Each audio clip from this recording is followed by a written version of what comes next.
Stormfront. RK equals. Part 4. RK equals. Senate Chamber. Senate Building. Coruscant. Do you see, my young friend? Palpatine's ghost whispered sadly. This is what I had to live for decades as a senator and later, fight as the chancellor. Anakin did see, truly he did.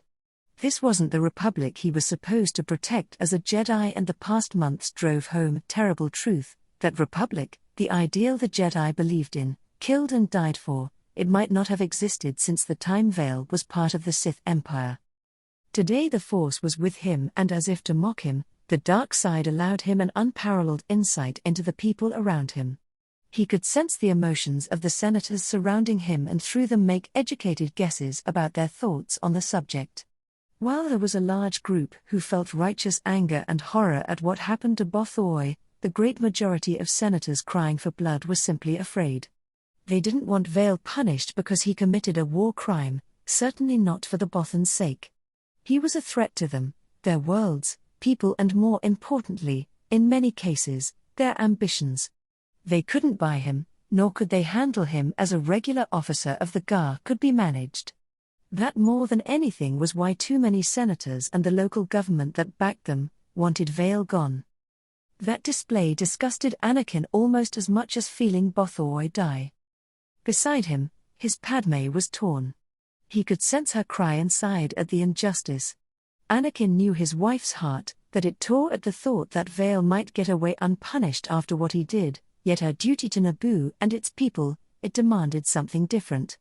If there was one thing that no one could doubt about Vale was that he was one of the most effective commanders the Republic had. He won even against impossible odds, and even when victory was impossible, he extracted frightful toll from the enemy before getting away. The simple, cruel truth was that they needed him at the front, commanding and unleashing all 9 Corellian hells upon the Separatists.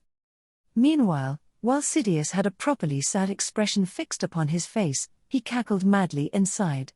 He watched gleefully someone else having to deal with the Senate and the constant headaches that produced. Further, it was great fun observing some of the most moral and uptight people in the galaxy irrevocably sliding into darkness for the best of reasons. He might be dead, yet not only Sidious had the possibility for a new body to look forward to, but even if that didn't happen, he had the joy of knowing that no matter what happened from now on, the Sith had won.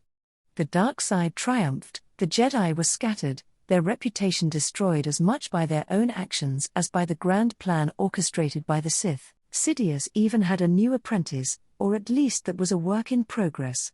Anakin continued to listen to him, and the future was full of possibilities. To top it all, he had a front row seat of the Republic tearing itself apart. He had to give credit to Vale, the way he handled the Senate. It drew a line in the sand, and now sides would be chosen and the Republic would sunder itself in such a fashion that it might very well pave the way for a future empire. And he didn't have to do anything but watch the show and whisper in Skywalker's ear. RK equals. Satine opened her eyes, ignored the senators and looked down at the pods, where her husband waited. Obi-Wan was in his armor, lacking only a helmet, and was flanked by Admiral Coburn and General Valentra. Behind them a large security detail stood at attention, ready to intervene if the Senate went out of control or something else went wrong. She looked Obi-Wan in the eyes, met the gazes of his colleagues, and knew it was up to her to make the call. The way Vale spoke, he cornered her. There wouldn't be stalling this time. She had to either publicly support or condemn him, and no matter what, the consequences would be severe and immediate. Her own officers, many of them, would oppose any move against Vale. The clones would follow her orders, and that would shatter what little trust was left within the GAR between the clones and regular soldiers after the debacle that was Order 66. Her own people would want her head, her own sister too, if she did the right thing. Doing it might damn her home too, because the truth was the GAR couldn't spare enough ships to secure Mandalore without striping them from the critical campaign to retake Corellia and push the enemy out of the core. Vale, he was possibly the only one who might relieve Mandalore with the resources that could be scrapped up for such a campaign. The army loved him, her people wanted to be just like him, and many among those she needed to continue the war were among his supporters. Too many others, who she needed to keep the Republic together, now and in the future, weren't, both among her allies, opponents and more importantly the neutral factions. In the end, what choice did she have? The cruel truth was that Satine didn't become Chancellor to do what was best for the Republic. She proposed and went with this whole stunt to keep her people and home as safe as possible. So in the end, her choice was an illusion. Her mind made, Satine couldn't help it but feel relief that her sister wouldn't spit at the very mention of her name nor her people scream for her head. She is ashamed too, because what she was about to do would betray the principles upon which the Republic was supposed to be built. A betrayal of her office too, because not only her decision was based upon the wrong reasons, but it might be remembered as the point of no return for the Republic. Satine gave a sharp nod to the speaker and straightened up. What she did now, she did it for her people. She couldn't waver nor could she show any weakness. Order. I will have order. The speaker's voice demanded. When the noise subsided just enough for her to be heard, the Chancellor looked sternly at her senators. I hoped such unseemly displays were behind us. She spoke harshly. Let me make some things clear. This behavior is unacceptable among the beings sent here to represent their people. We will have order in the Senate even if we had to maintain it in ways unthinkable in a more civilized age. She looked pointedly at the GAR delegation, a reminder that the Senate once again might find itself policed by the army. Naturally, that earned her a lot of surprised and outraged gasps, even more angry and mutinous looks. It didn't matter.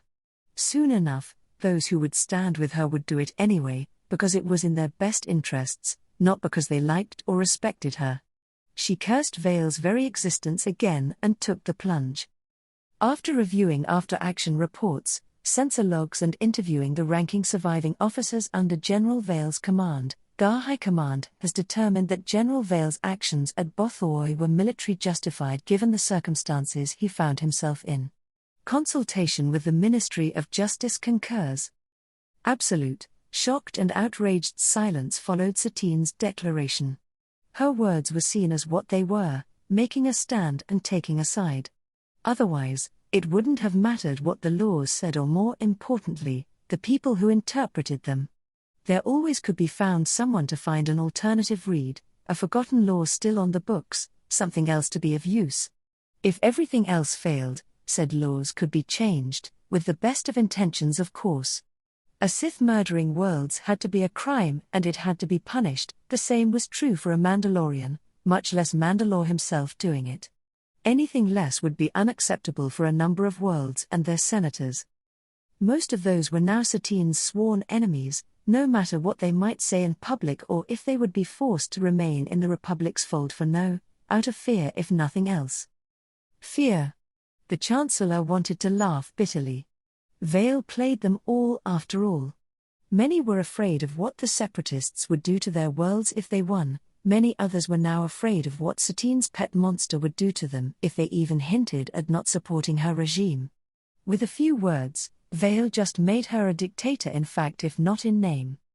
The silence stretched, due to sheer disbelief and possibly the fear of armored clones bursting into the chamber in case of a riot. Satine surveyed the senators and could see many giving her wary if not outright scared looks, even if they were often hostile too. She wanted to throw up at the sight and at the sense of power that it produced within her. General Vale, we hope you will continue your excellent service and give hell to the Separatists and those who support them at every opportunity, Satine continued. Now even more senators looked at her with terror because as far as they were concerned, she just promised to unleash her pet monster upon them if they stepped out of line. The senator from Anaxis stood up, grinned and began clapping, slowly and deliberately. Those of like mind, who were stunned too, at basically their favorite holiday, complete with all the presents coming early, soon followed suit and more senator joined the thundering applause not to be seen as less than loyal. And so liberty dies. Bail Organa muttered loud enough for Satine to hear. Yet he was clapping too. == with an applause.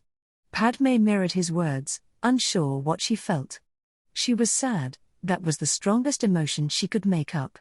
Padme didn't want this, Yet her applause was genuine because Satine's choice meant that the odds of the war being won and Naboo being relieved just skyrocketed. Yet, that wasn't enough to make her joyful at the occasion, not when the price was the Republic dying in front of her eyes. It died some time ago, my love. Today, it wasn't even made properly official. Anakin muttered. His applause was genuine. Palpatine was right. The Republic needed someone strong to push it and show the way, otherwise it simply didn't work. He was glad that Satine was the right woman to help bring order and stability to the galaxy. =RK=. Mon Mothma was clapping, smiling too, though she felt no joy in the act, merely acceptance.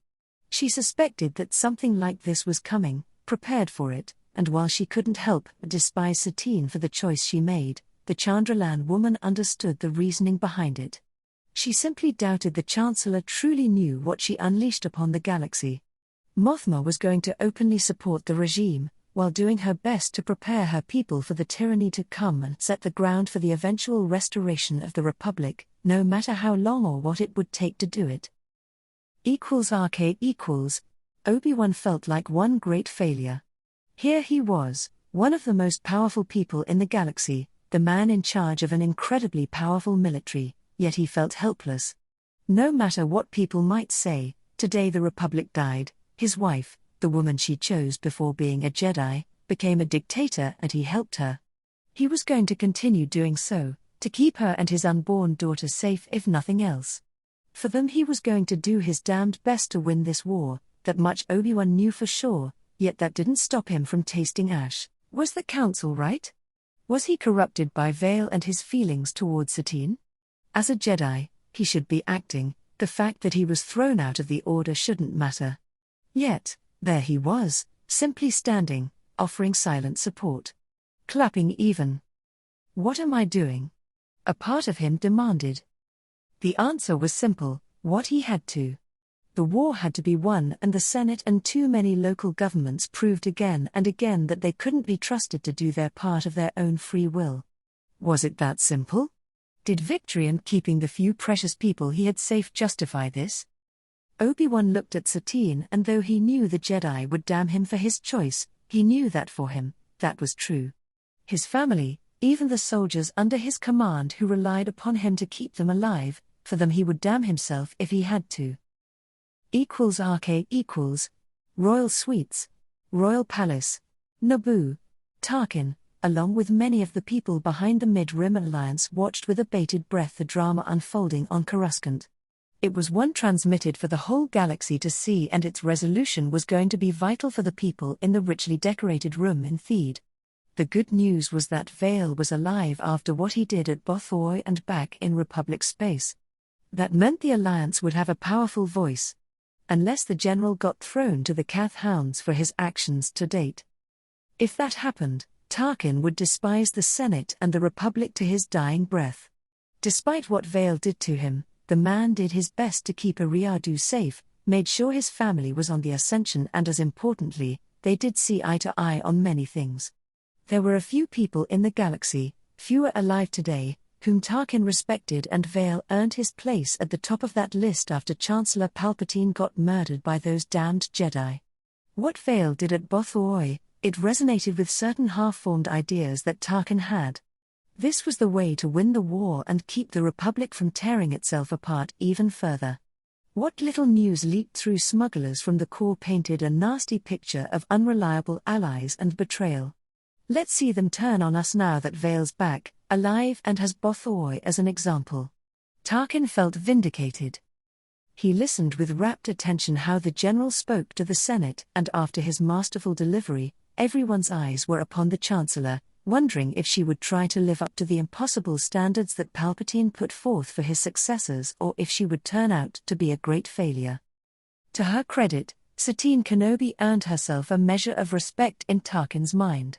He didn't know if she had planned this with the general or simply ran with the opportunity he gave her, but the way she played the Senate, it was a piece of art. Tarkin finally allowed himself to smile, something shared by some of the worthies gathered to watch the live broadcast from Coruscant. Even the Queen looked relieved. With what just happened, If the Mid-Rim Alliance could survive until the Republic relieved them, they would be more powerful on the galactic stage than they could have ever dreamed to be. RK equals Only Safe House, Alderaan. Many of the surviving Jedi watched the tragedy unfolding in the Senate, and most of them rued their failure to eradicate the Sith.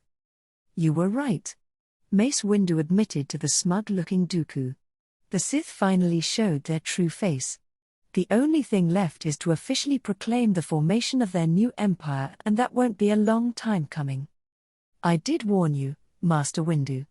Sidious played us all, and seeing this, I have no doubt that I was right. I was merely a pawn to be sacrificed.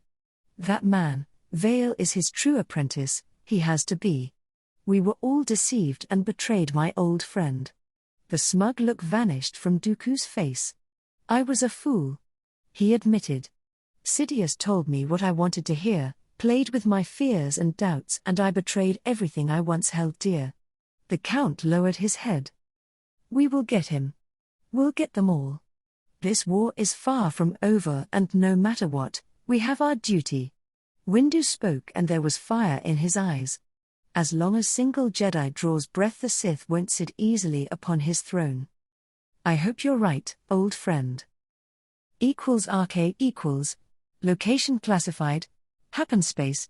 It took long weeks of sneaking around with the Republic Navy hunting them, yet Master Yaddle and her charges finally made it to safety. The Order did have its secrets, old plans created while the scars of the new Sith Wars were still fresh, bolt holes that men like Vale couldn't know about.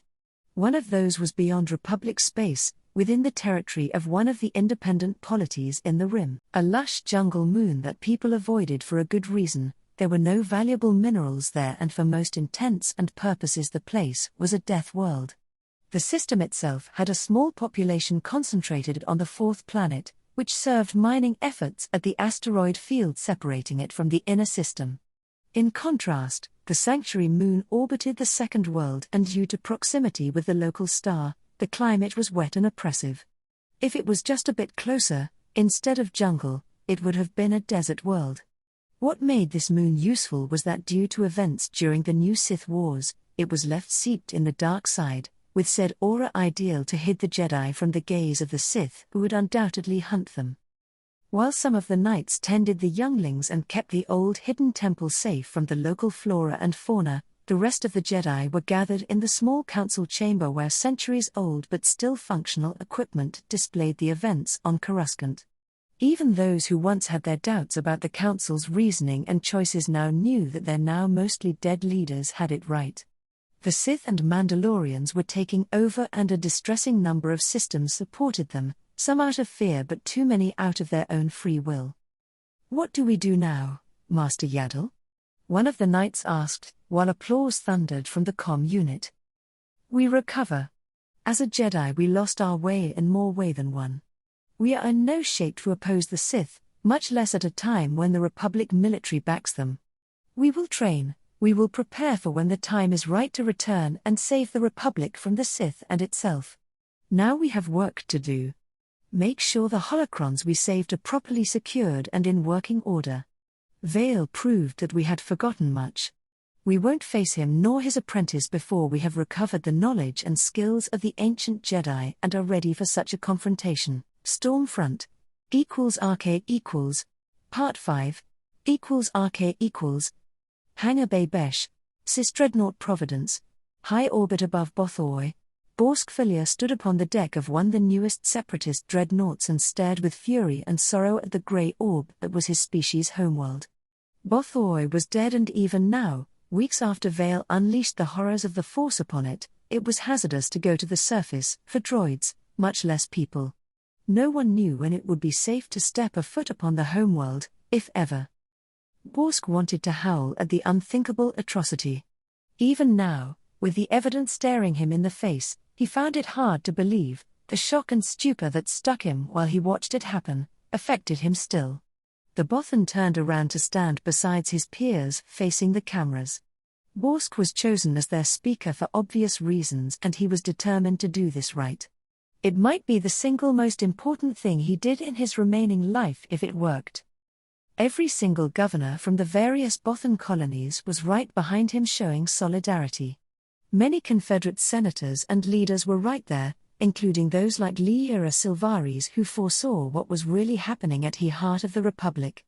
Borsk regretted that his people hadn't acted sooner, before Vale could get anywhere close to Bothawui and slaughter billions. Look at this.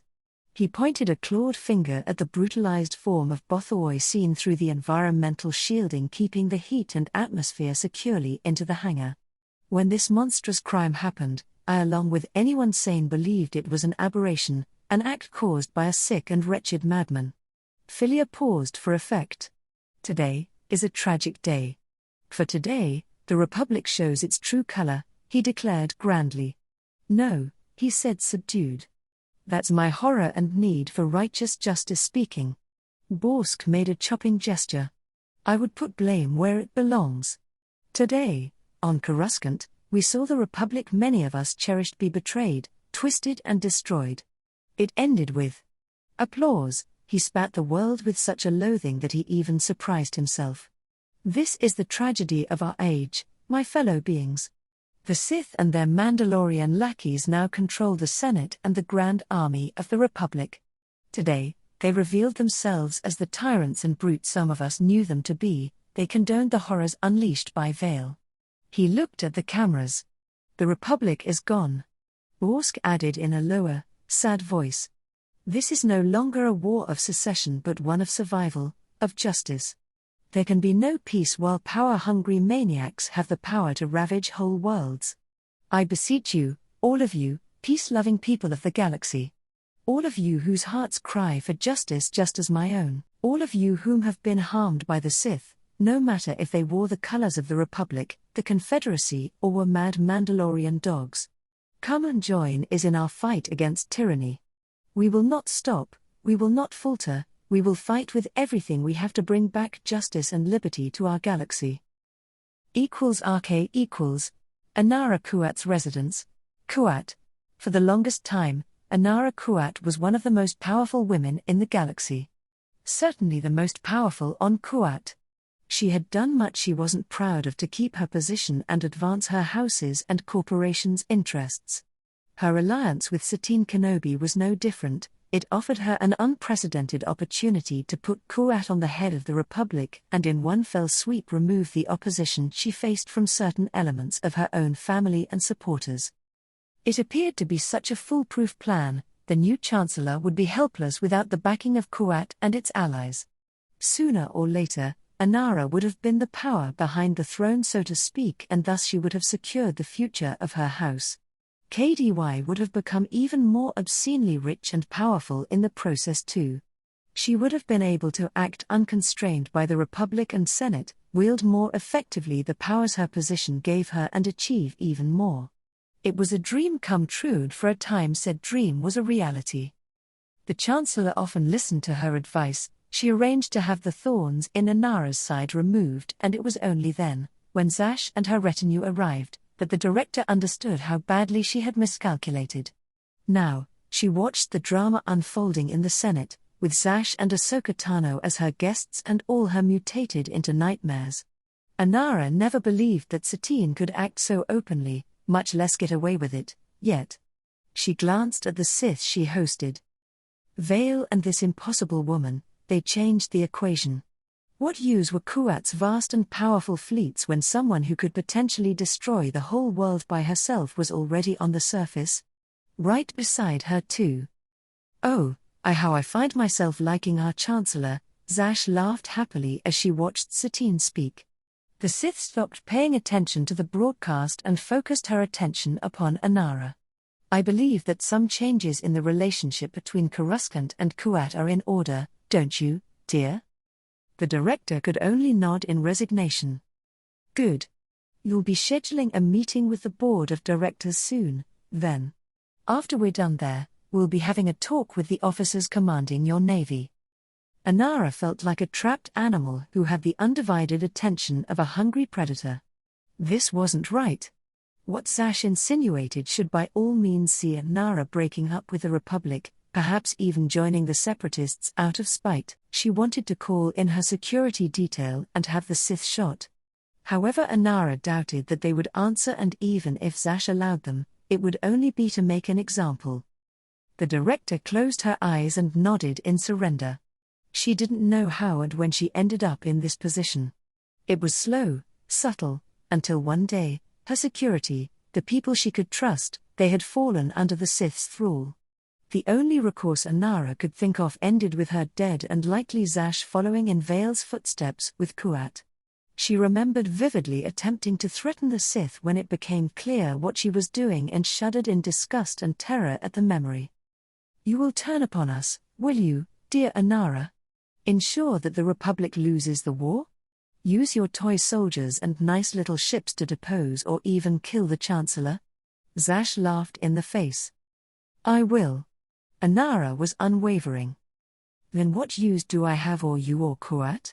Do you know that what my apprentice criffed up at Bothoi when done right will keep me alive for hundreds of years without a worry of aging or weakening?" Zash gave her predatory smile. Her eyes shone with malevolent orange light and black poisonous veins bulged under her skin, making it seem as if her face was a cracked leather mask. At that moment, Anara had no doubt she had made a deal with the devil and she was calling her bluff. Kuat's eyes darted at her comm unit and she knew the Sith could prevent her from using it with a thought. Yet, "I don't particularly care if the Republic loses this war. For me that would be merely an inconvenience. You, however, you do care if you live or die. You even care for Kuat, don't you, Anara? You value it more than I value the Republic emerging victorious. So go on, make that call, see what happens." There was no pity, nor remorse in Zash's eyes. Only malevolent hunger. Anara shook and bit off a sob. She couldn't even rely on the young Jedi for support. The moment she threatened to abandon or even turn on the Republic over Zash's actions, that Togruta looked ready to gut her on the spot.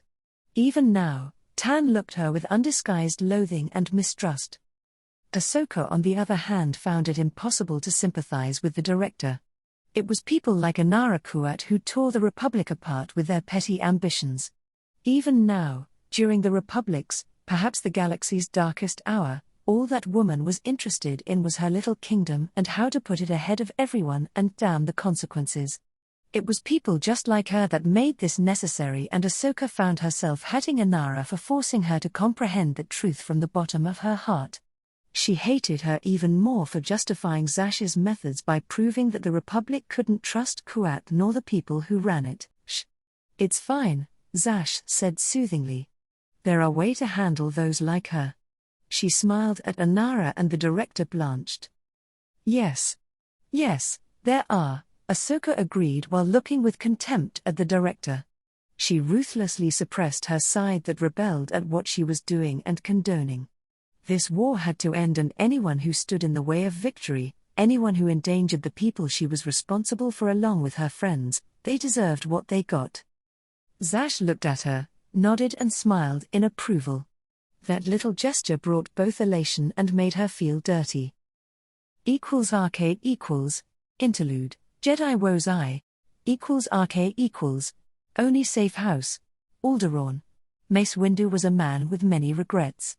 Today, all he feared and fought to prevent, came to pass. The Republic was gone, all but officially proclaimed as a Sith-backed, Mandalorian dictatorship.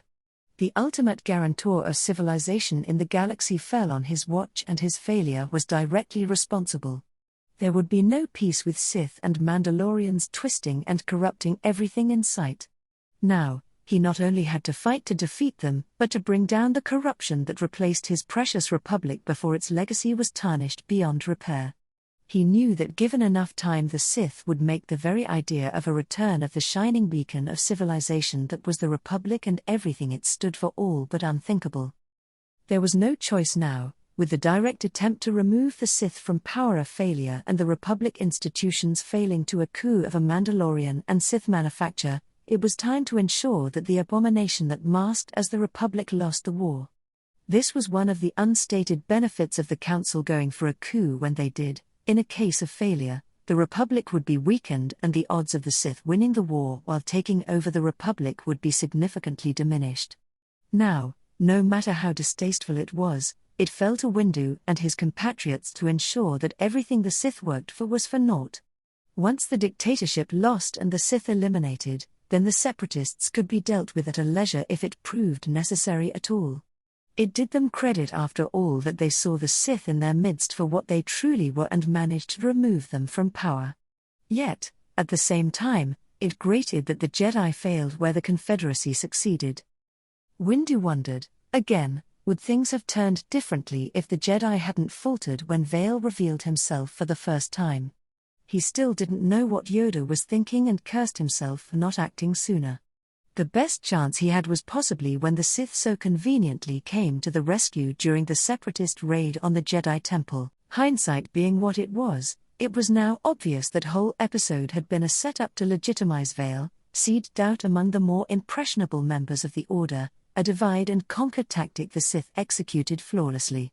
Perhaps he should have acted then, when he had the chance to take out Vael, yet then Sidious would have used that opportunity to execute Order 66 then and there.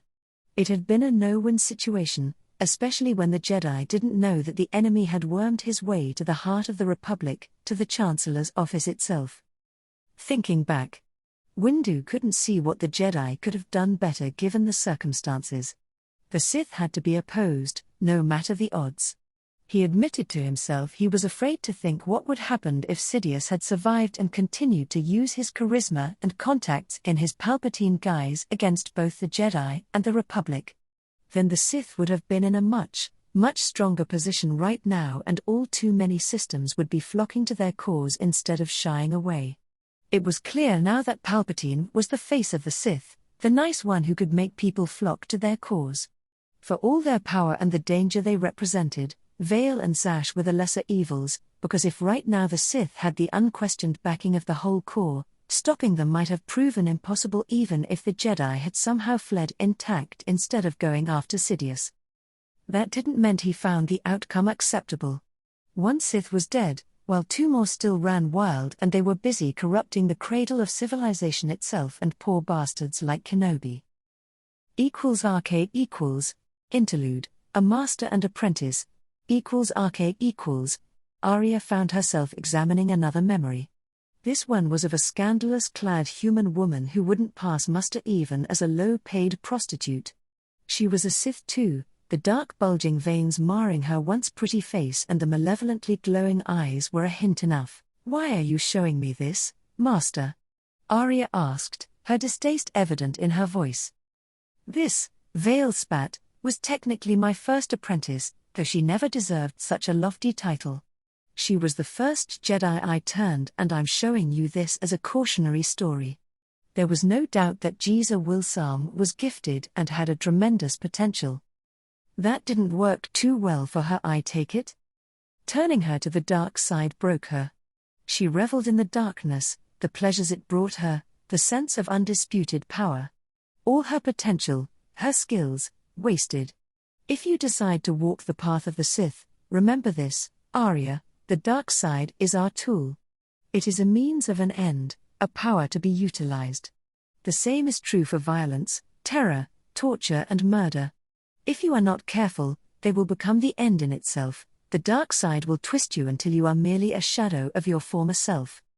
The memory shifted and Arya saw some of Jace's excesses, murder for the hell of it, torture for the sheer fun, a few orgies she took part of only to be dragged away by Vael because they had work to do, though Arya wasn't sure what that was an issue until she saw the corpses in Imperial uniforms and armor. She saw the moment Wilsalm definitely became more trouble she was worth and Bar's need for her special talent to divine the truth was no longer so highly prized. After that, she swore to herself never to give her master a reason to make an example of her. On the other hand, Vael continued as if what he did to Jeza was of no consequence. If you master the dark side, if you avoid falling for its corruption, the rewards are substantial. Freedom, from restraint, from your own limits, potentially, freedom from death itself. Not to mention, that you wouldn't need to constantly mind and manage your emotions as the Jedi must at the best of times.